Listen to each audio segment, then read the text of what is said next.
awit po tayo. Dito po natin sa ating modern hymnal collective.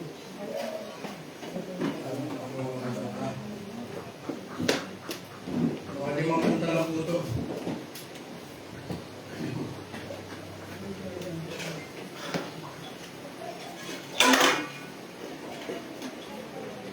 Page 22. Stand up for Jesus.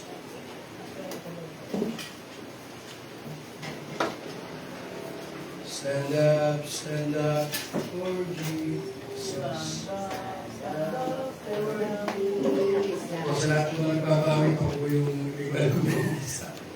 Yun po, tayo po tumayo, tayo po umawit. First stanza, ready, sing. Stand up for Jesus, ye soldiers of the cross. Live by his royal banner, it must not suffer loss. From victory unto victory, his army shall he lead, till every foe is vanquished, and thrice he's Lord indeed. Stand up for Jesus, the trumpet call obey. For to the mighty conflict in his glorious day, ye that men now serve him against unnumbered foes. Your courage rise with danger, and strength to strength oppose. Third stanza, ready, sing. Stand up for Jesus, in strength alone. The arm of flesh will fail you, ye dare not trust your own. Put on the gospel armor, each piece put on with prayer, where duty calls or danger, be never wanting there. Last stanza po, ready, sing. Stand up for Jesus, the strife will not be long. This day the noise of battle, the next the victor's song. To him that overcometh, a crown of life shall be. He with the King of glory shall reign eternally. Amen. Sige po, manatili po tayo nakatayo. Tayo po hanap pa po ng awitin.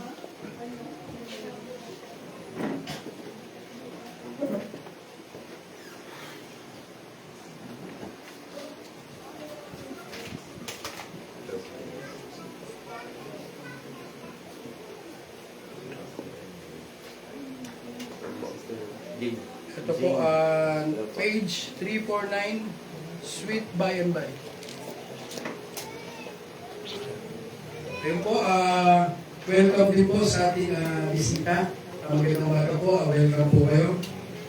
Ayun po, salamat po sa pagpupunta. 349. Page 348 po, Sweet by and by. First stanza, ready, sing. There's a land that is fairer than day, and by faith we can see the far, for the Father waits over the way, to prepare us a dwelling place there, in the sweet by and by, we shall meet on that beautiful shore, in the sweet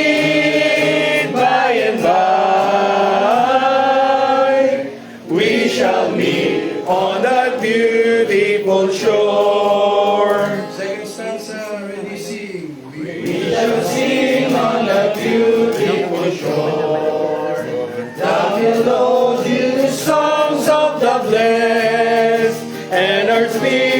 shall sorrow no more.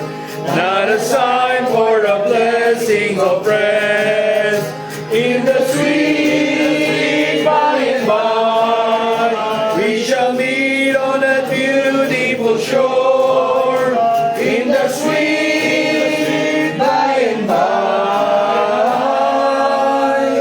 We shall meet on that beautiful shore.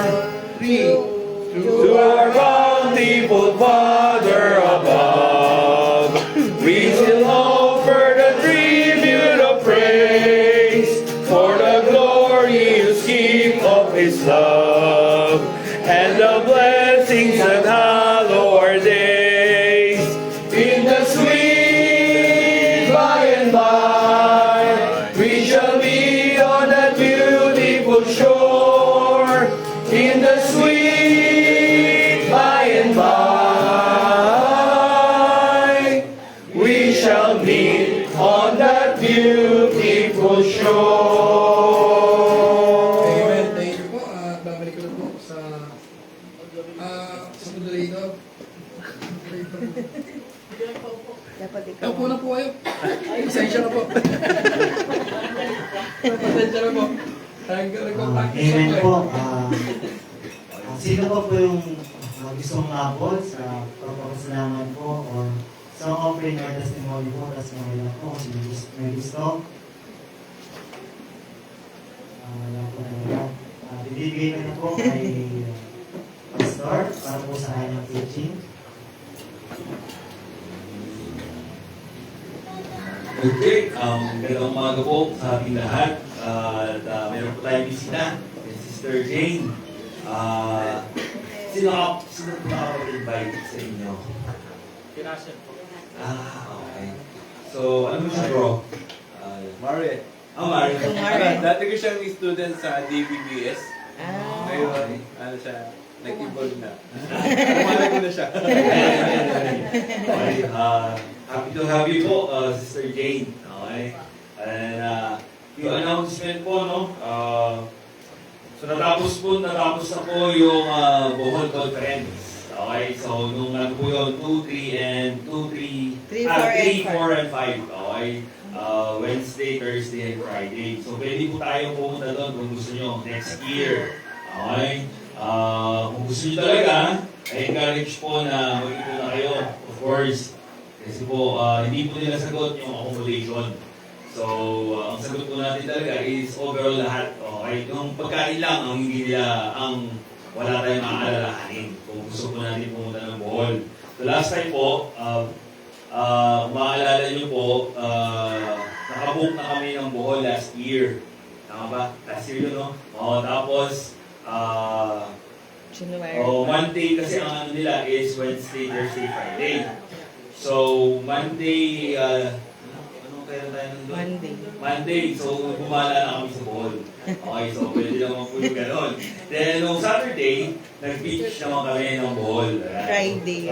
Friday. Friday. Hanggang ano eh? Friday. Friday. Sige po. Saturday nasa Cebu tayo. Ganun ba? Okay. Ito talaga yung mga memorya ng mga ano, Babae. natin, oh. So, yun. Pwede po yun. Pwede nating, syempre, ang purpose natin doon ay pagpunta, of course, sa conference. Side trip. Side trip lang ang paggala sa Bohol. Okay, so pwede po yun. Kung gusto niyo po sumama, pwede po yun. And then, susunod po natin pag-pray, of course, is meron pong recurrent. Okay, pag sinabi po kasing recurrent, ito ay termino ng mga piloto. Okay? Word to ng mga pilot nang nire-review nila yung kanilang skills. Okay, di ba ang mga piloto is nagdadrive sila ng aeroplano. So, nire-review kasi yun. Okay, kasi nga, aeroplano yun eh. Okay, pag yun ay bumagsak, maraming mamamatay talaga. Hindi katulad ng aksidente sa sasakyan, kung bumangga ka man, may possibility na mabubuhay ka, pero doon, piloto, hindi. So, ang term na recurrent po is review sa mga natutunan ng mga piloto. So, inadapt po yun, inadapt po yung language na yun, or yung term na yun. So, meron pong recurrent sa Baguio naman. Pag-pray po natin, June 12 hanggang 14. Okay? So, ibig sabihin nun, that is a review of the doctrines that we are applying in our lives. Okay, so June po yan. And then, pag-pray din po natin, ito po yung mga activities ng Life in Churches. Sa June 21 naman, anniversary sa Tarlac naman to, Pastor Jerry. Okay, Tarlac. 21. And then, sa July po, ito, open to, July 20. July 20 hanggang 22. Okay, Lipa Grill po yan. Ibig sabihin po ng Lipa Grill, hindi man siya open sa lahat, hindi pala siya open. Siya ay open lang sa mga men ng church. Okay, kasi katulad ng recurrent, ganoon dito. Pag-uusapan din ang mga doktrina dito. Okay, kung bakit men ang allowed or men lang ang invite is because of sila po kasi or kami po kasi taga-pamuna ng service. Okay, so kami yung nasa front both in family and in church. Kami talaga ang first line of defense ba. Okay, kaya po inahanda ang mga men. Okay, so sa July 20 po yun, 20 hanggang 22, 3 days. Okay, so yun po yung mga event natin hanggang December po to, by the way. Kung isa-isay natin, okay, hanggang December. And then of course, sa August po is July 26, kay Pastor Jofi sa San Mateo, Rizal. Okay, anniversary po to, pag-pray natin na kanilang mga preparations. Then sa August po, of course, sa Berean po, Berean Baptist Church. Okay, tayo po ay invited dyan.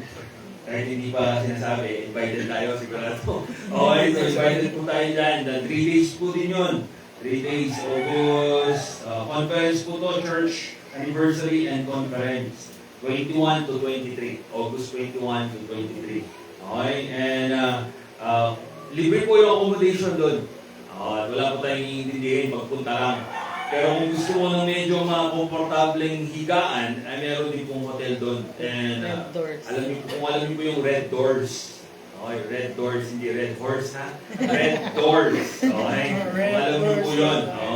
Sila ay nag-accommodate din. Magbabayad lang per night. Okay? So, yun po yung mga announcement po natin. And then, sa susunod po, sa June 12, sorry, ano pala yun? Tama ba 12, no? Sa June 12, is dito po tayo sa ating fellowship. Okay, dito po tayo sa ating fellowship. So, nakaikot na tayo ng Arnold, sila Brother Jeff, nandito naman. Okay? Dun sa mga brethren po na sabihin natin maliit yung bahay at hindi kakasya, pwede po dito. Okay? Huwag po kayong mag-alala. And then, huwag po kayong mag-alala din sa mga pagkain. Ang Diyos naman po ang po-provide niyan. Okay, ang importante po is pupunta po kayo dito at sama-sama tayo mag-fellowship. Okay, and then, yung kila Brother Jeff, sabi ko sa inyo, yung Sons of Salvation, is iisahin natin. And nasabay ko na pala yung adoption.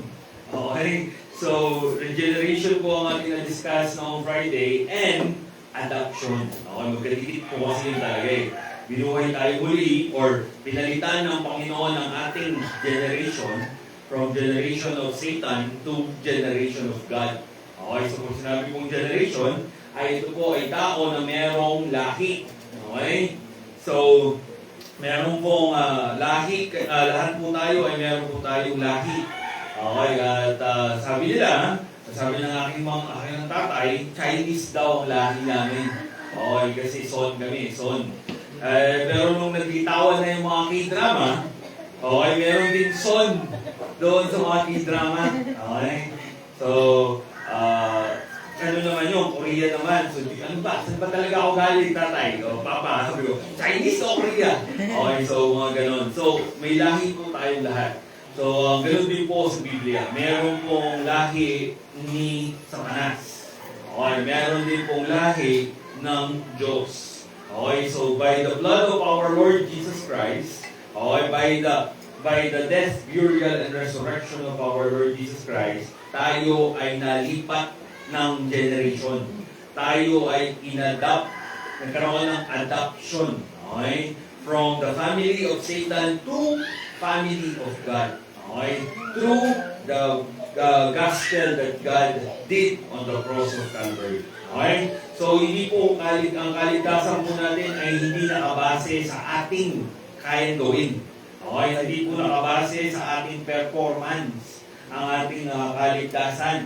Nakabase po sa performance ng Diyos, sa ginawa ng Diyos Amen. sa cross of Calvary. Ano yun, Pastor? Siya po ay namatay para sa ating mga kasalanan, inilibing at pagkatapos ng 3 araw, nabuhay maguli.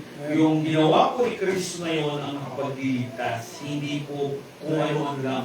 Hindi po religion, hindi po prayer, hindi rin po pagiging mapagsimba, religious, mabubuting gawa, hindi rin po lahat ng mga bagay na yan.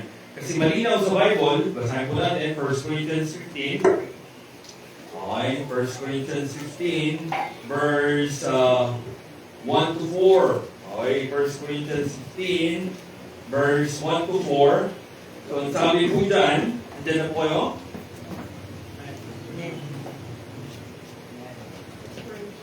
First Corinthians 15 po, 1 Corinthians 15 verse 1 to 4. So sabi po dyan, moreover, brethren, I declare unto you the gospel, which I preach unto you, which also ye have received, and wherein ye stand. So pinreach yung gospel ni Apostle Paul sa mga Corinthian church. Okay? Natanggap nila yan? Natanggap po hindi po tinanggap. Iba yun. Iba yung tinanggap sa natanggap. Ang tinanggap, meron kang aksyon. Tinanggap mo eh. Okay? Meron kang aksyon. Pero pag natanggap mo, ayaw at sa gusto mo, okay, nasa yun na yun. Okay?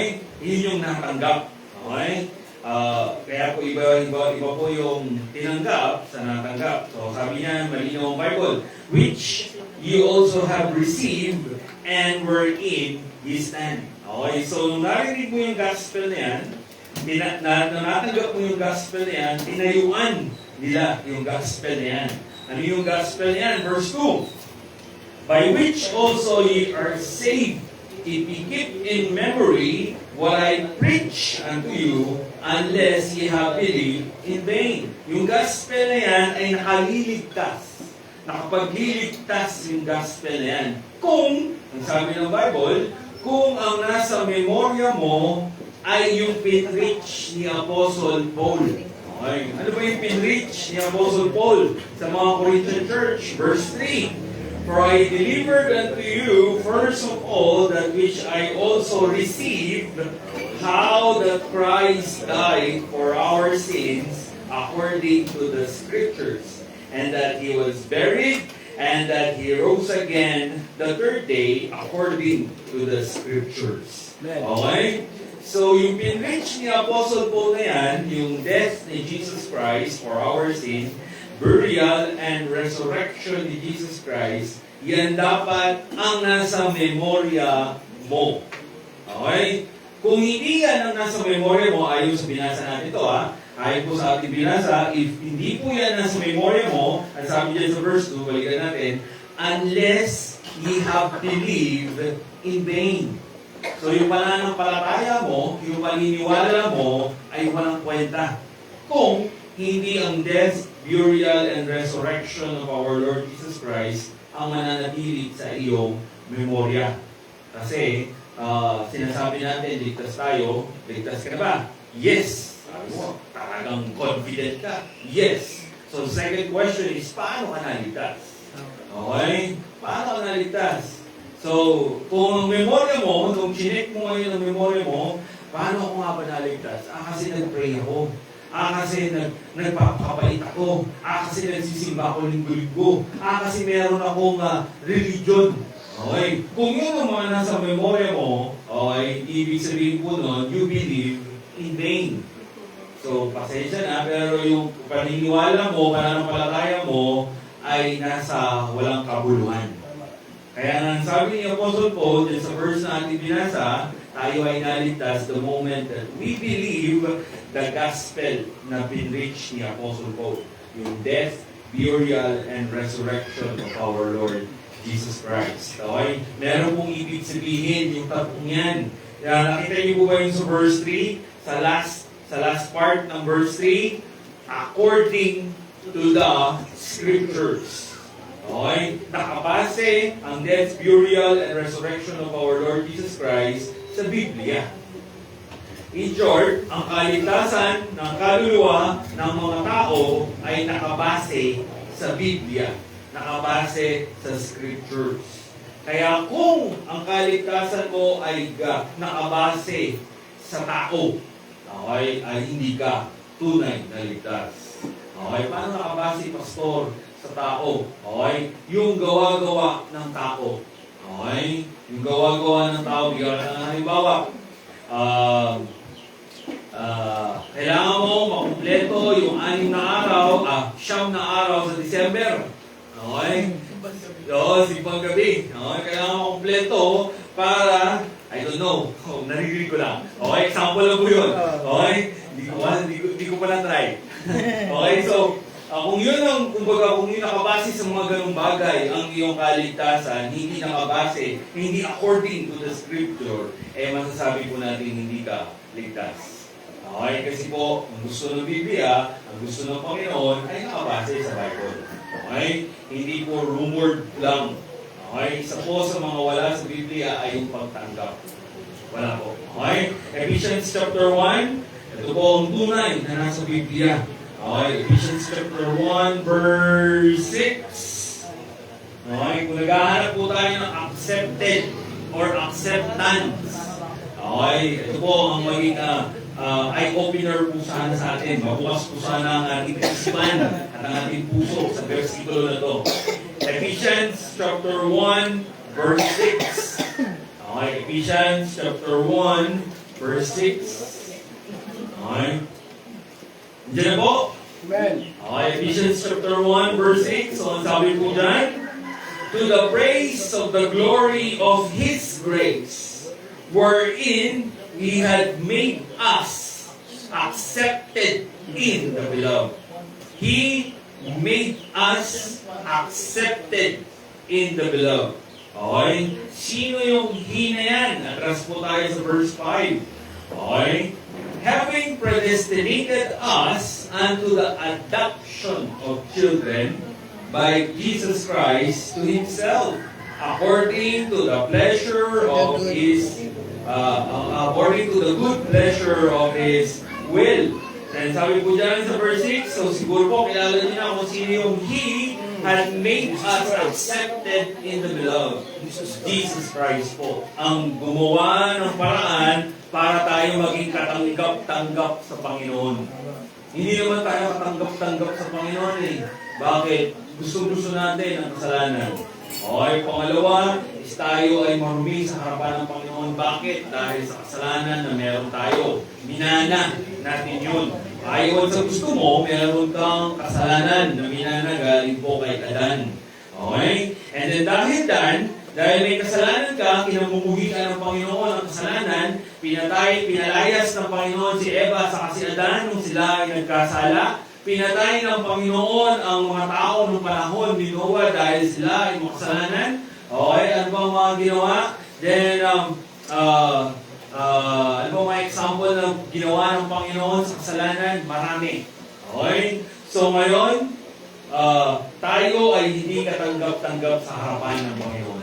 Ngunit, merong Diyos na nangangalang Yesu Cristo mula sa langit, bumaba dito sa lupa, namatay para sa ating mga kasalanan, inilibing, at pagkatapos ng 3 araw na buhay magmuli, at ang sabi ng Panginoon dyan, kung sino man ang maniniwala kay Kristo, magiging katanggap-tanggap siya sa Diyos Ama. Okay? Ganon kabuti, ganon kaganda, ganon ang kamajestic ang ginawang kaligtasan ng Panginoon para sa atin. Okay? Kaya po hindi po sa pamamagitan ng man-made scheme or system para pumaligtas ang tao. Okay?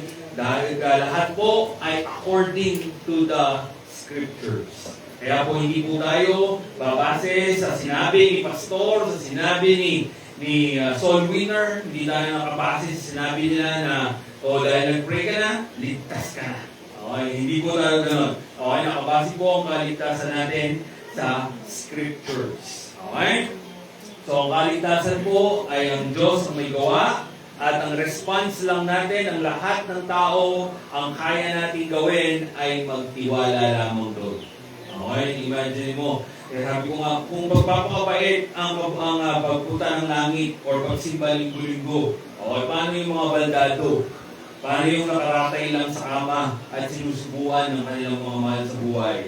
Paano magpapakabait yun? Paano magsisimba yung linggo-linggo? Paano yung magiging religious ay hindi nga siya makaalis sa kanyang kama? Ibig sabihin ba nun, unfair ng Panginoon? Kasi paano sila? Okay? Kaya nga po ang Panginoon ay hindi po siya unfair. Kaya nga ang gusto ng Panginoon ay kung sino man ang maniniwala sa Kanya, maliligtas siya sa impyerno at pupunta siya sa langit na bayan. Okay? Ganun kabuti, kadali at kamajestic ang ginawa ng Panginoon ng kaligtasan para sa atin. Magtiwala lang. Okay, kung mahirap, kung naghihirap, kung sinasabi mo mahirap, kung sinasabi mo napakadali, okay, ang paghihirap po ay si Kristo na ang naghirap. Okay? Yung death and burial ng ating Panginoon, puro paghihirap yun. Puro suffering yun. Okay, alam niyo yung bago siya mamatay, siya muna ay titraitor, siya muna ay sinaktan, physical, nilatigo, at pinaghahampas. Mahal tayo pakuha yung picture ko ng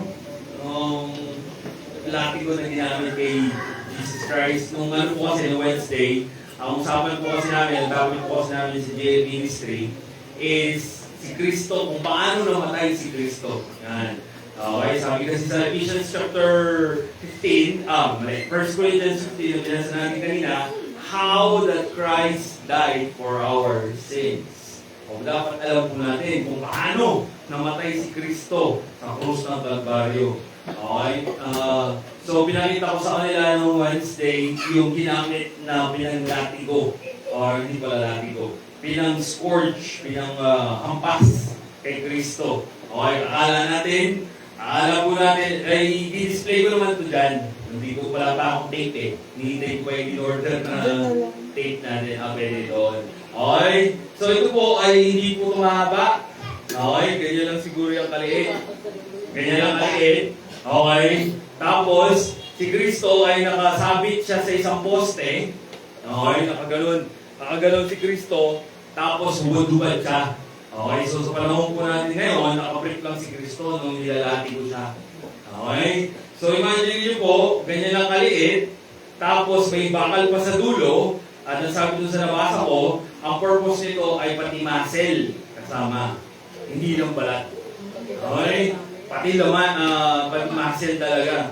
Okay, so alam po natin, may balat tayo, no? So pag yung muscle, pati muscle, pumasok sa muscle mo yung karayom o yung bakal, masakit po talaga yun. Okay? Sabi ko nga, sa preaching, sa jail, napatunayan na walang kasalanan si Kristo. Napatunayan, kahit si Pilato. Sabi ni Pilato, wala akong nakikitang masama na ginawa ng taong to. Sabi niya, bakit niyo siya gustong ipapako? Mas lalong nagkalit yung mga taga-Israel. Crucify him, sabi kay Pilate. Okay? And then, sabi nga ni Pilato, may kapangyarihan ako na ialis ka dyan at palayain ka. Bakit hindi ka nagsasalita? Sabi ni Pilato. Kasi pwede po niya ipagtanggol ang kanyang sarili. Napatunayan na nga na mali ang paratang sa kanya. So pwede niya ipagtanggol ngayon ang kanyang sarili. Sasabihin niya is, oo, wala akong kasalanan. Pero anong sinabi ng Panginoon? Okay, Timothy, 1 Timothy. 2 Timothy. 2 Timothy chapter... hindi po pala. 1 Timothy chapter 5.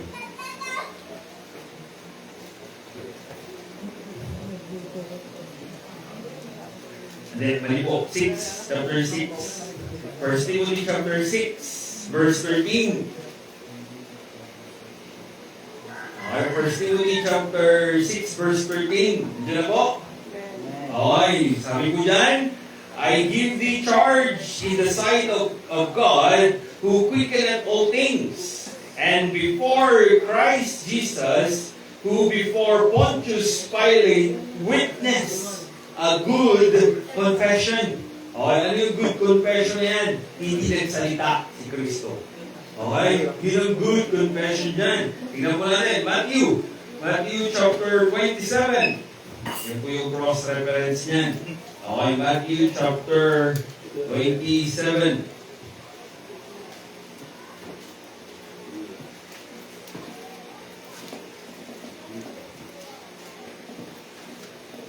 Matthew chapter 27.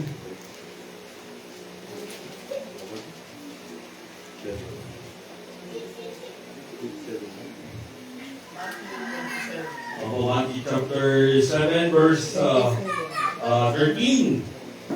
Okay, Matthew 27 verse 13. Okay, nandiyan na po? Matthew 27 verse 13. Amen. Sabi po dyan, then said Pilate unto him, hearest thou not how many things they witnessed against thee? Verse 14, and he answered him never a word. It's so much that the governor marveled greatly. Okay? Kasi sabi ni Pontius Pilate, ang dami binibintang sa'yo. Wala kang sasabihin. Sabi ni Jesus Christ, silent. Okay? Nang dahil doon, nagulat na-amaze pag sinabi kong Marvel, hindi ko mga Spider-Man sa si Iron Man. No? Ang salita pong Marvel ay amazing. Okay? So, namangha, ang ibig sabihin po ng Marvel. Okay? So, pag sinabi namangha talaga si Pontius Pilato sa kanya. Bakit? Kasi pwede niya ipagtanggol ang kanyang sarili pero pinili niya hindi. Pinili niyang matuloy ang pagpapapako sa kanya. Pinili ng Diyos. Pwede niya ipagtanggol eh. Okay? Pwede niya sabihin, wala akong kasalanan. Tapos, hindi matutuloy ang pagpapapako kay Kristo. Pero hindi siya nagsalita. Okay? Dahil doon natuloy ang pagkamatay ni Kristo, pagkalibing at pagkabuhay muli. At yung pagkatuloy na yun, nagdulot naman yun ng kaligtasan sa atin. Okay? Imagine mo yung sakripisyo ng Panginoon sa cross, and then nagdulot yun sa kaligtasan ng buong sanlibutan. At ang requirement lang, believe. Okay? Maniwala lamang. Ito ba ang kayang gawin ng Panginoon? 26, Matthew chapter 26. Okay, Matthew chapter 26. Sino po yung nagtabas ng tenga ng isa sa mga humuli kay Jesus Christ? Pedro. Si Pedro. Si Peter. Okay, yung sabi po dyan sa verse 51. Okay, 51. Matthew 26:51. Ang sabi po dyan, and behold, one of them which were with Jesus stretched out his hand and drew his sword and struck a servant of the high priest and smote off his ear. So, kilala po natin yan. Si Pedro yan. Ang sabi ng Panginoon sa verse 53. Jump na tayo sa verse 53. Thinkest thou that I cannot pray to my Father, and he shall presently give me more than 12 legions of angels? Sabi ni Jesus Christ kay Pedro. Kasi kailangan matuloy eh. Kailangan matuloy na hulihin si Jesus Christ, okay, ipako sa krus, ilibing at buhay magmuli. Pinagtanggol siya syempre, ni Pedro. Uhulihin ng master ko eh, uhulihin ng aking Panginoon eh. So syempre, kailangan gusto niya ipagtanggol. That is human nature. Okay? Pero sabi ni Jesus Christ, hindi ko ba